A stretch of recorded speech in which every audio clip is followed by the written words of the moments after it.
So, ayan sabi nila, grabe, comment sa'yo sa R. Durog na durog ka dun. Pati asawa mo nabasa ko lang. Alam mo ba, tinanong ko yung asawa ko. Sabi ko, Daddy, paano ba pumunta dun sa R? Ayan, tinanong ko siya. Tapos sabi niya sa akin, up daw pala ata yun. Hindi ko nga alam kasi wala talaga akong, hindi ko talaga para pumunta pa dun. Kasi parang nonsense lang. Alam nyo kasi guys, yung R is tambayan lang yan ng mga malulungkot yung buhay. Na walang ginawa kundi pagchismisan yung mga taong nakaka-LL.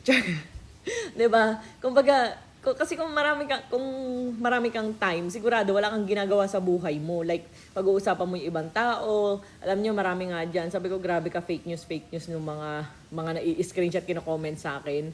Sabi ko, ano ba naman 'yan? May nagsabi pa na magpapaganon daw ako ng baby, ayoko daw yung baby. Like, ano ba? Mukha ba akong 18 years old o 15 anyos para magpaganon ng baby, 'di ba? Sobrang lala ng mga chismax diyan na wala namang katotohanan.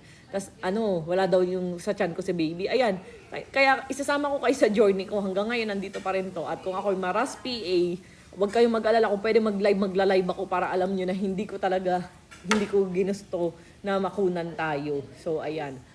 Sobrang lala ng mga dyan. Talagang, ayun, hinahayaan ko na lang talaga. Grabe. Tapos yung kuya ko na wala na, nasa langit na, kumbaga, hindi pa rin katapos pagchismisan dyan. So, bahala kayo. So, ako, hindi ko kinakahiya yung kuya ko. Pinost ko na yun before, kinontent ko na yun na may kuya ko nakulong, ganun. Hindi ko siya kinakahiya, sa totoo lang. Pinost ko yun. Alam niyo, super proud ako doon dahil napakagwapo nung kuya ko na yun. At nung araw na paglabas niya, bago siya mamatay 3 days, ayan, sobrang gwapo pa din. Like, parang kala mo parang artista pa din, ganun. Ayun, medyo nalulungkot pa rin ako pag naaalala ko na wala na siya. Pero ayun, syempre, una-unahan lang talaga yan. Ganun, finish line. Ayan, so, ayun, bahala kayo. Pagchismisan nyo lang ako. Pero isama nyo na rin naman sa pagchichismisan yung alpha-arbutin natin na number 1 ngayon.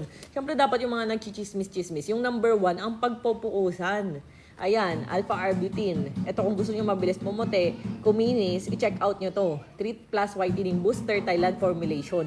For face and body na pwede sa bagets, buntis at lactating. Ayan. 'Di ba? Kahit bare face, don't care. Laban na laban. I-check out nyo na to. Ang bango-bango pa. No white cast, no lag kit. Feels very, ayun o, naglagay ako. Bango. So, check out nyo na. Tama na yung chismisan. Galaw-galaw din. Kasi, imbes na yung buhay nyo, umangat kayo sa life, anong nangyayari, nafo-focus kayo sa buhay ng iba na wala namang ginawa sa inyo, na puro kayo haka-haka, puro kayo So, get a life. Kumbaga, work. Kasi talaga sabi ko, paano ba pumunta dyan nang makapagbasa? Kasi alam nyo, kahit anong sabi niya sa akin, hindi na ako nasasaktan. Kasi binablock ko na nga lang yung mga basher, ganyan.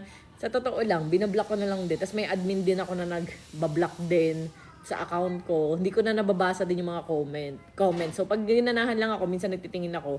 Pero ayun, automatic sila na yung nag-aano. So, ayun, bahala kayo. Kung dyan kayo masaya, mga mag-comment ng hate comments, ganyan.